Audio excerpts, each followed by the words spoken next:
I'm Suzanne Marquez. Inside the Microsoft Theater for the Kids Choice Awards. What is this countdown for? I mean, I'm trying to do something here. Oh my God! Oh my God! You know, I thought I was going to be Rihanna's backup dancer. I end up getting slimed. But you know what? The show must go on. I'm going to get cleaned up. Let's roll the intro, baby.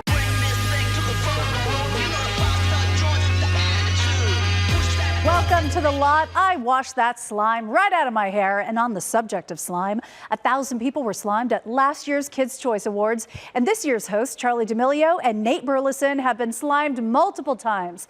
Let's dive into the history of a tradition that dates back decades. Jill D wants an epic, totally annihilating. At the Kids Choice Awards, no one is safe from being slimed. Watch your step, Charlie Puth. Mr. Beast, you too. Dixie D'Amelio, thank you. Audience, you too. Let's take a look back to how it all began. It started in 1979 with the show You Can't Do That on Television, featuring the great green gelatinous goop. A sketch with a kid locked up in jail, and when he pulls his shackles, he got slimed. It was a hit, and it was also a mess, so kids got paid up to $50 for every slime, which is a lot of green. Wondering what it's made of? You'll just have to keep guessing. After You Can't Do That on Television, Nickelodeon became the place for slime. With Double Dare, Wild and Crazy Kids, Figure It Out, Slime Time Live, Brain Surge, Webheads, and then everywhere.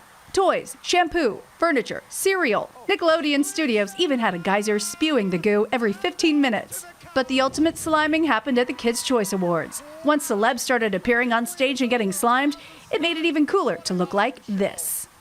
Who are we gonna slime? Really? You don't know who? Slime. Nate, CBS Mornings co-anchors, decided to get into the spirit.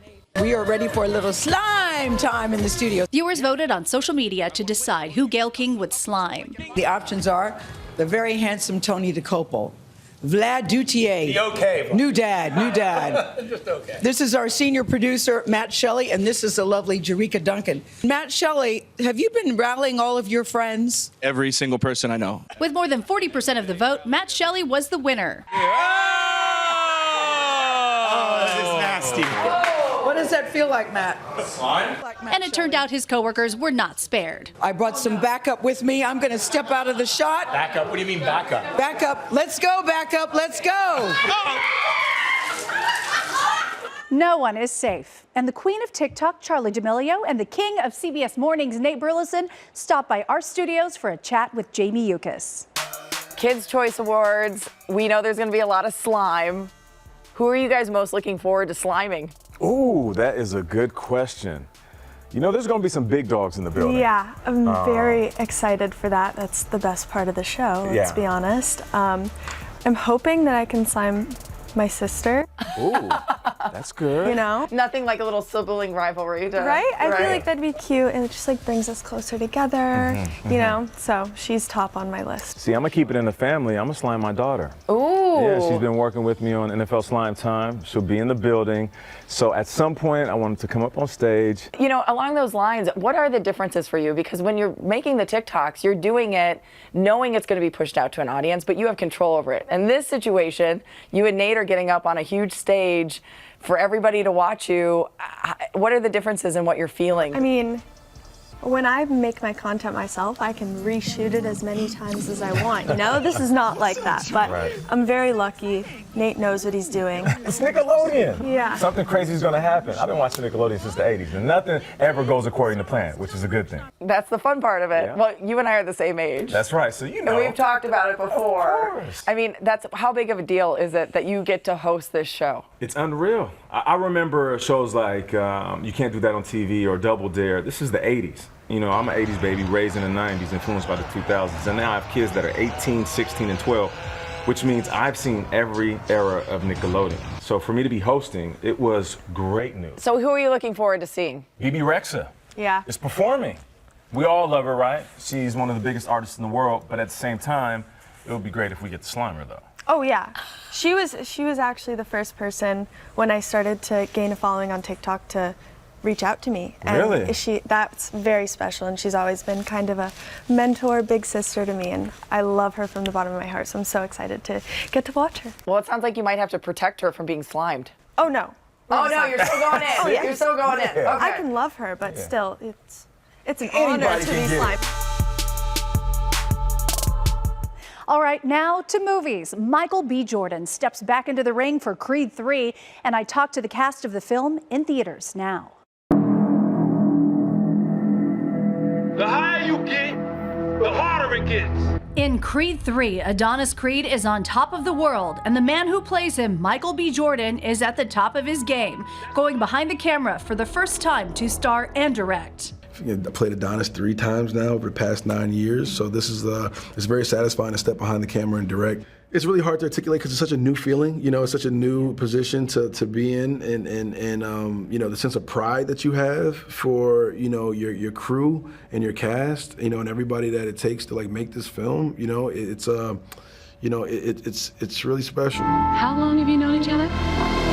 It was like brothers. Jonathan Majors plays Damien, Creed's childhood friend who resurfaces after serving time in prison. My brothers been my brothers, man. Dame is a fighter with nothing to lose and wants his shot in the ring against Adonis, who must put his future on the line to settle the score. And how is it having a fellow actor also direct you? He understands the confidence game of being an actor, and how to keep us, we're racehorses in many ways, prize fighters. Doesn't make sense, but it makes sense. Tessa Thompson returns as Bianca, the singer with progressive hearing loss, who is now a producer. What's it like having your co-star be your director? Do you think they're more attuned to an actor's needs? Yeah, I think so. He knows me so well. He also understands the character, and we have such a shorthand that it just felt very easy. I personally think that you can do your best work when there's an environment of safety, where you feel like you can fail, because I think when you feel freed up and you're not worried about doing it wrong, you are bound to do a lot of things right. Don't let him destroy everything you've found. Staying with action-packed flicks, 3 more hit into theaters this month. This is Commander Mills. My ship was hit by an undocumented asteroid. Adam Driver crash lands on an unfamiliar world populated by prehistoric creatures in 65. Hey, policing!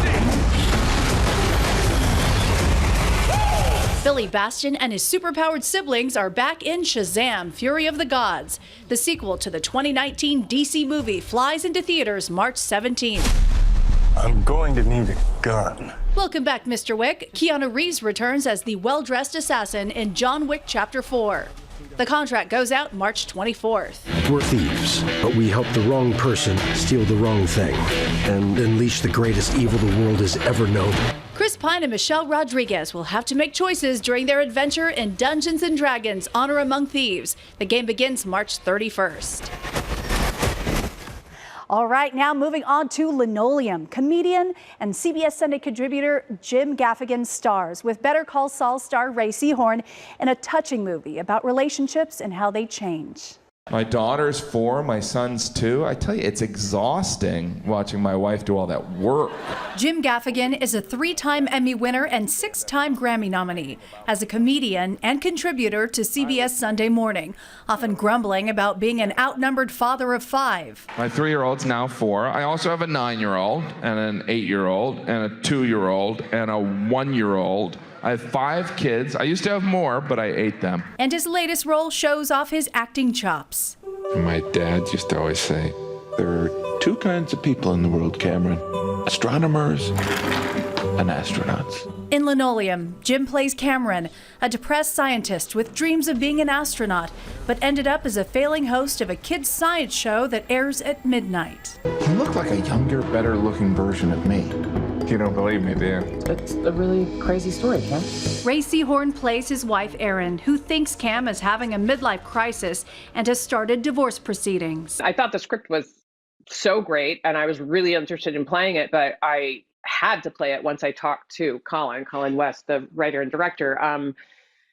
He just has these he's fearless in wanting to address these very large questions about life and about time and about unconditional love. When a rocket crashes into their backyard and otherworldly, surreal things keep happening, he and his family question reality itself. Who are you? What makes up who you are?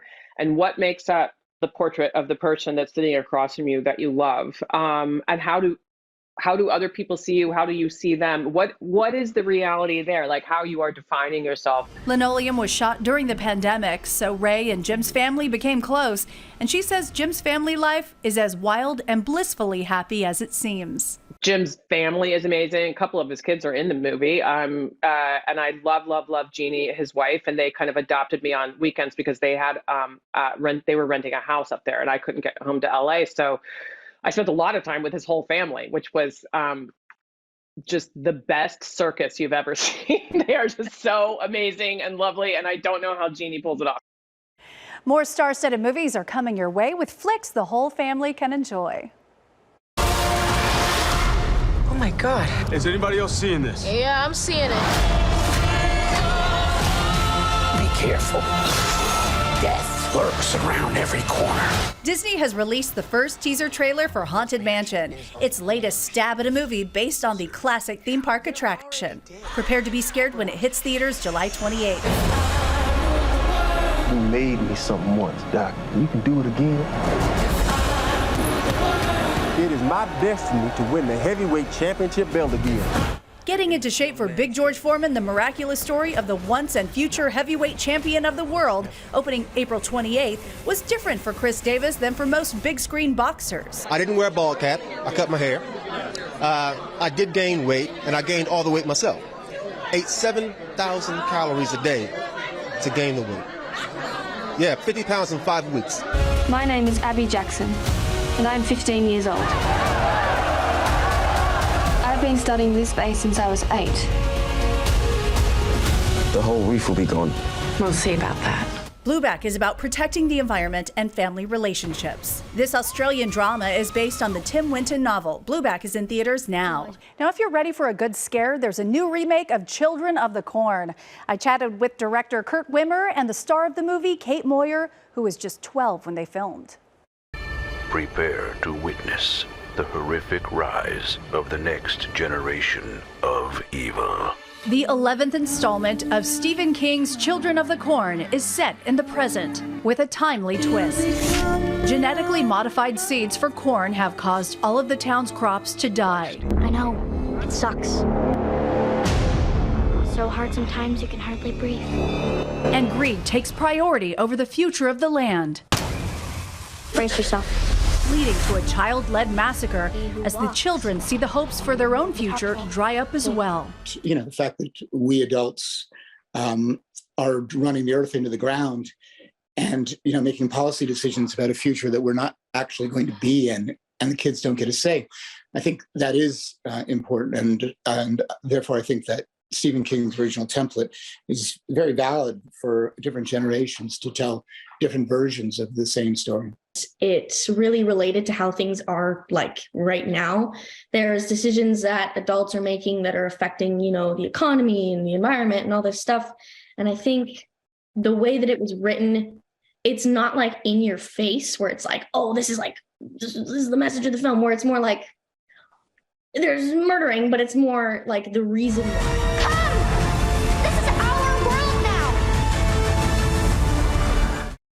Don't go away. When we come back, I'll take you behind the scenes with the Lion King musical and Tom Cruise's connection to it.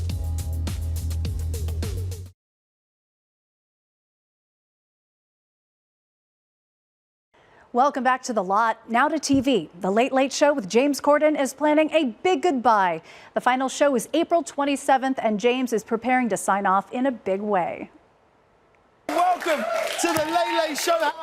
There will be a 1-hour primetime send-off with a Lion King musical performance featuring none other than superstar Tom Cruise. That's right, the Late Late Show posted this photo of James as Timon the Meerkat and Tom as Pumbaa the Warthog. Many more stars are expected to join in on the fun. And we got to go backstage to talk to the cast of the Lion King musical on stage at the Pantages Theater in Hollywood through the end of March. The iconic music and visuals of the opening number grab you with the first few notes. Circle of Life has King Mufasa and Queen Sarabi welcoming their new cub Simba as the animals of the Pride Lands at Pride Rock witness this special moment. On stage, the intricate life-size puppets make it breathtaking. I watch the Circle of Life every night from the front of the house because I don't get into makeup until a little bit later, so I'm able to embody the show and be with the castmates that are on the stage, and we kind of set the tone and the motion for the night. So I love that. Darian Sanders and Khalifa White play grown-up Simba and Nala. It's a dream. It's no lies. It is a dream come true. Every time I get on that stage, I'm having fun, and I get to do it with Darian. So I think we want that. Yeah, we get to play iconic roles. We get to step into just the history and the beauty of the show that has been running for 25 years, and we enjoy it every night.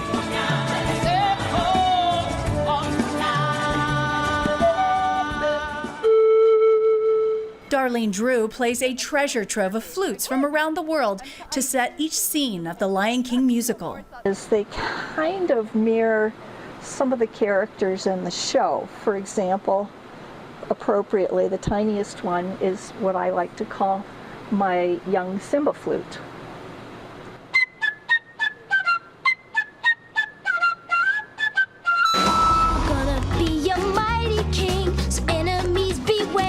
Then there's a moment where Scar, he's so sinister, and I play this.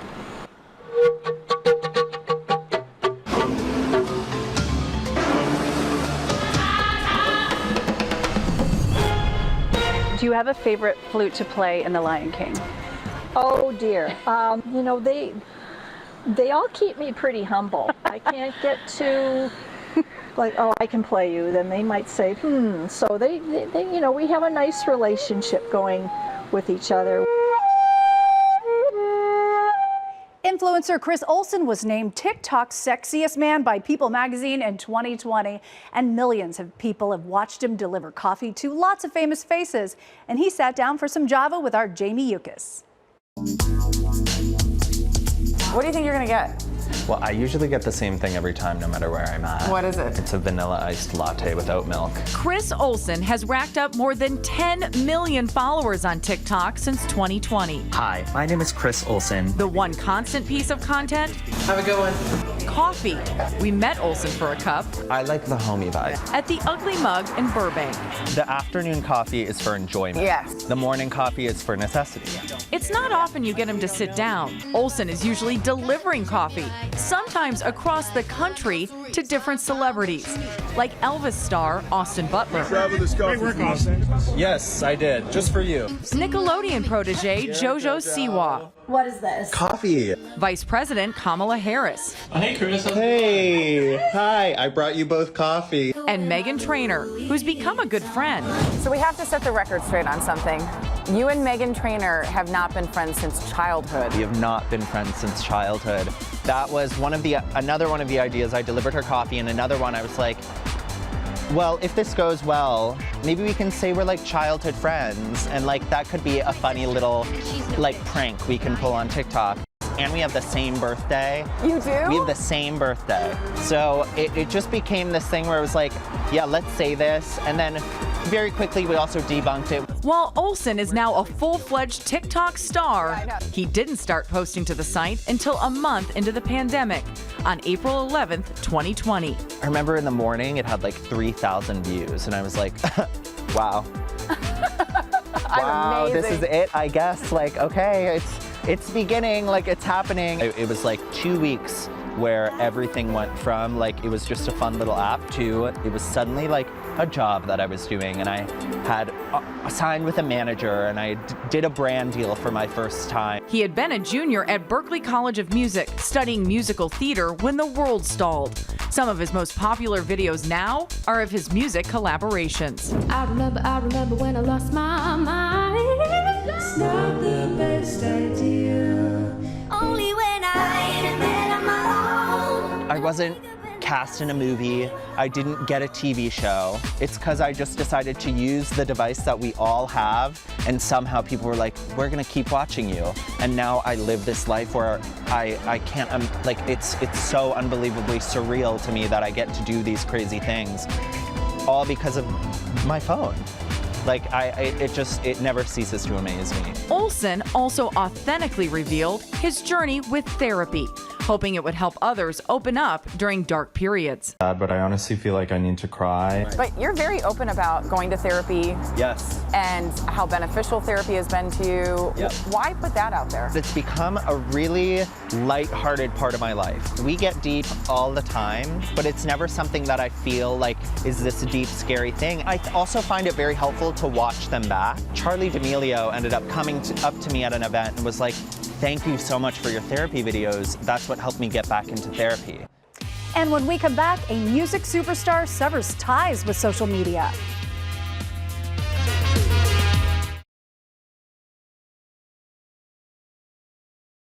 Welcome back to The Lot. Here's a look at Hollywood headlines.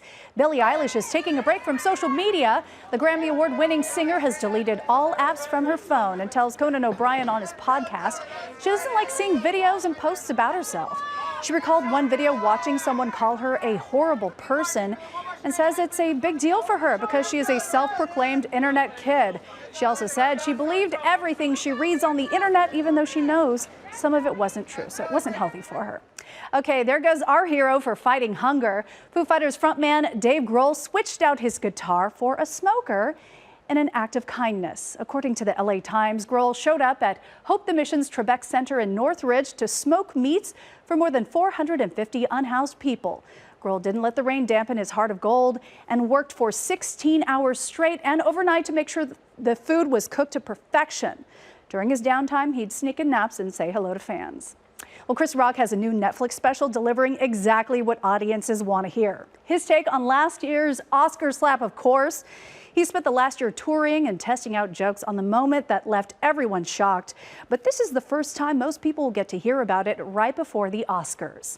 And lots of history has already been made this award show season, most notably the first ever wins in multiple acting categories by Asian actors from Everything Everywhere All at Once.